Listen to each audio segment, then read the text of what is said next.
I hope you guys are all having a magnificent day. Easy AutoFix here, and today we're going to learn symptoms of a bad throttle body. But first, I want to thank ALLDATA for sponsoring today's video. ALLDATA has online step-by-step repair manuals that have everything you need to safely diagnose and repair the vehicle yourself. They have over 30,000 vehicle repair manuals starting from 1982 all the way to 2022 based on the specific make, model, and engine.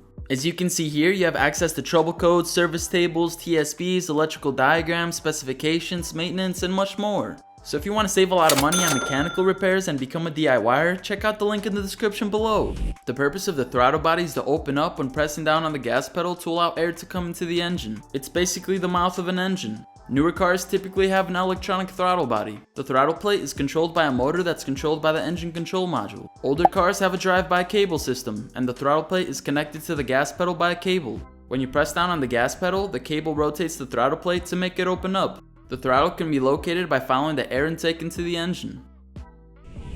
The first symptom you could be experiencing with your car is an engine light. The engine control module monitors throttle body performance. If it detects a problem with the throttle body, the engine light will come on. Here are some codes that can pop up.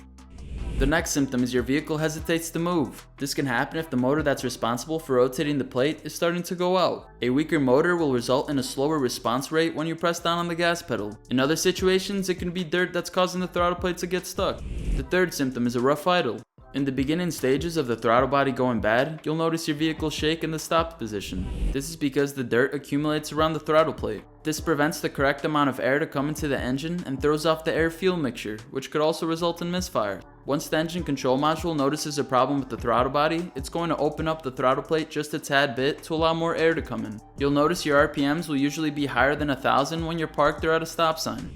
The fourth symptom you could be experiencing is engine stalling. Maybe you notice your car turning off at a stop sign while you're parked or at a red light. This can happen if the throttle plate edges are gunked up with dirt, preventing air from coming into the engine and causing it to turn off. The reason why it turns off when the car stopped and not when the car is moving is because the throttle plate is opened up a lot more when the car's in motion. The fifth symptom is your car going into limp mode. Once the engine control module determines the throttle body is not reliable, it will turn on limp mode. Limp mode is a safety feature that protects you and your car. The RPMs and speed will be limited, and you'll usually be stuck in second or third gear.